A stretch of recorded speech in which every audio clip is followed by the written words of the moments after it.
Hey guys, this is Lior with Engel & Volkers out of Boston, and in this video I'm going to go over some of the advantages and disadvantages of buying a single family versus a condo around the Boston area.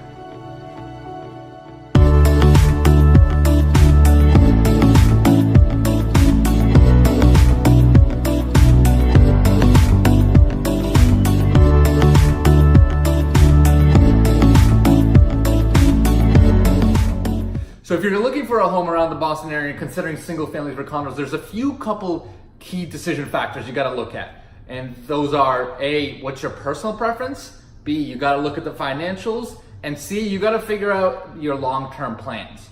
So for personal preference, it's pretty simple, right? Some people just really wanna live in a single family for privacy reasons, they don't want neighbors. Other people really wanna live in a condo because they wanna be around other people, they wanna take advantage of some of the amenities like gyms, pools, that kind of stuff. Everyone's got their own personal preference, so you got to decide which one you like. Now for financials, this is where we get a little into the details, right?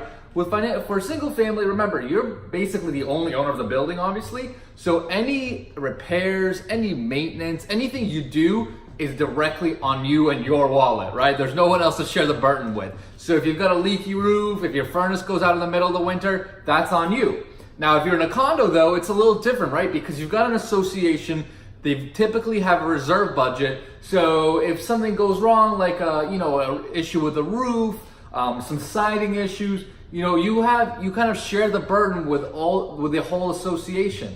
Now that being said, if for example, you didn't see a project forthcoming, right? Say the association all of a sudden decides to do a major renovation and they raise their condo fees, all of a sudden, that affects you, even though you didn't really plan for it. So, there's kind of dual sides to the coin, as with anything in real estate, right? But you just gotta kind of be aware of those little details with the financials. And the third thing is, the third key factor is kind of your long-term plans, right? I mean, most people, when they think about a single family, they typically think about, a long-term plan, right? Maybe you're thinking about raising a family, or just staying in an area that you like, for 5-10 years. So typically, when people think of that kind of duration, they think of single family.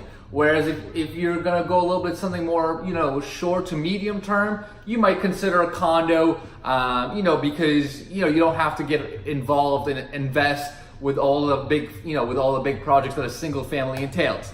The other thing to consider is what are your plans in terms of staying in the area and what you're gonna do with the property afterwards, right? Because if you're gonna be in the area for a couple of years and then you're gonna maybe hold on to the condo or the home as a rental property, then maybe you sway a little bit towards the condo, right? Because a condo would be a little bit of an easier property to use as a rental property, right? Because again, as a landlord of a single family, you're responsible for the roof, maintenance, everything that goes within it. Whereas with a condo, you've got an association, it's a little bit less burden on you. So again, just kind of think about that in the back of your head, like what's my timeline for this purchase? How long am I gonna be here? What do I wanna do after I move? Do I wanna hold on to it as a rental property? Am I just gonna sell it? So just some of the things to keep in mind as you firm up your decision of whether you want a condo or a single family around the Boston area. So hope that helps. Let me know if you have any questions in the comments below.